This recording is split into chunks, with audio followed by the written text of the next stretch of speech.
Alright, I'm putting this video out to Marshmallow Man. He got one of these for Christmas.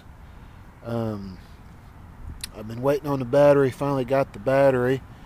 I got the blades in from I ordered the Zyma F1 blades. Put them on this helicopter and they work extremely well. I can actually control forward and backward flight and actually fly in a little bit of wind. So I'm gonna go ahead and post this video.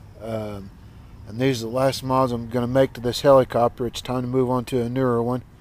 I hope you liked the video. Bye. Okay, start recording helicopter. Is it recording now? Yep.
Call that one good one.